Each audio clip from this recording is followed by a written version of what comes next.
పూలే రాహుల్ గాంధీ అని మాజీ ఎంపీ వి హనుమంతరావు అన్నారు. దేశంలో బీసీల అభ్యున్నతిని ఆకాంక్షించిన నాయకుడు రాహుల్ గాంధీ అని కొనియాడారు. బీసీల సంక్షేమం కోసం దేశవ్యాప్తంగా కాంగ్రెస్ పార్టీ అధికారంలో ఉన్న రాష్ట్రాల్లో బీసీ కులగణన చేపట్టిందని గుర్తు చేశారు.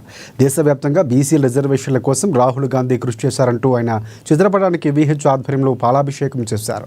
రాహుల్ గాంధీ దేశవ్యాప్తంగా 4500 కిలోమీటర్లు పాదయాత్ర చేపట్టి బీసీల స్థితిగతులు గుర్తించారు.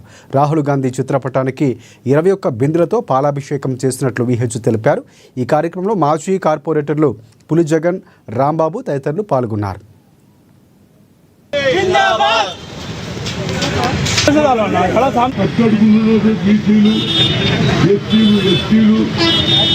వీళ్ళందరినీ కూడా కలిశాడు.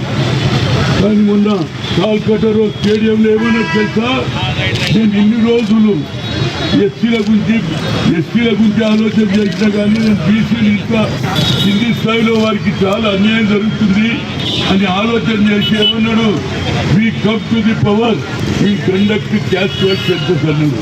అంతటితో ఆగలే, ఇచ్చిన ఇచ్చేదారి ఉట్టి భాగీదారి కూడా ఎక్స్రే అన్నాడు.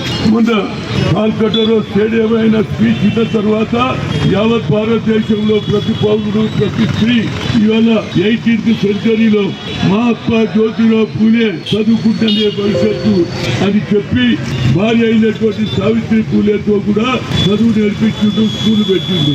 అదే ఆలోచన ఇవాళ రాహుల్ గాంధీ గారు తప్పనిసరిగా నేను బీసీలకు న్యాయం అన్నాడు.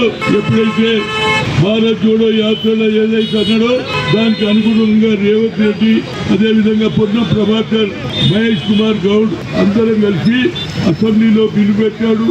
అదేవిధంగా క్యాబినెట్ లో నిర్ణయం చేసుకొని 42% ఇస్తా అన్నాడు, ఇచ్చి తీరుతా అన్నాడు.